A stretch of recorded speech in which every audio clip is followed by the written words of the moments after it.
got to know each other for a bit, and I said, would you mind telling me, how do you handle settlement failures in the Chinese market? And they said, oh, Mr. Byrne, there aren't settlement failures in the Chinese market. And I said, well, I mean, I know, I'm sure they're illegal, but they must happen. And so when you have them, how do you do the, how do you handle it? They're like, no, you don't, there are not settlement failures in the Chinese market. And I thought they were just giving me like a nudge and a wink party line. And I said, okay, come on, like between us, obviously there's got to be,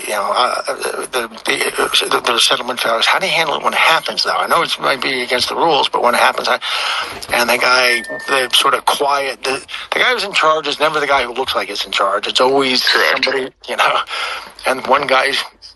that guy raised his hand. The guy had just been quiet to that moment. He raised his hand, and he took off his glasses, and he looked at me, and he said, no, Mr. Byrne, what we're saying is there are no failures in the Chinese there are no failures in the settlement failures in the Chinese market.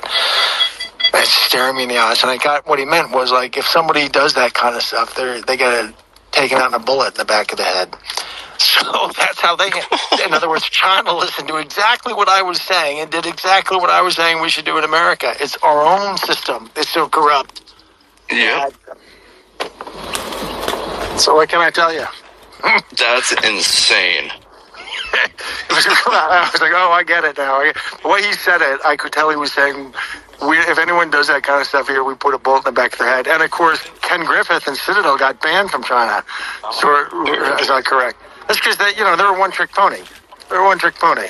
And it's a really simple trick. If you're allowed to get away with that trick, you can just print money. It's an infinite money glitch. You have the stock market making and option market making a separate hedge fund. The trick to understand is if it's that corrupt and it's allowed to continue, what does that tell you about all the institutions that are supposed to be protecting us? Mm-hmm. That they're all corrupt.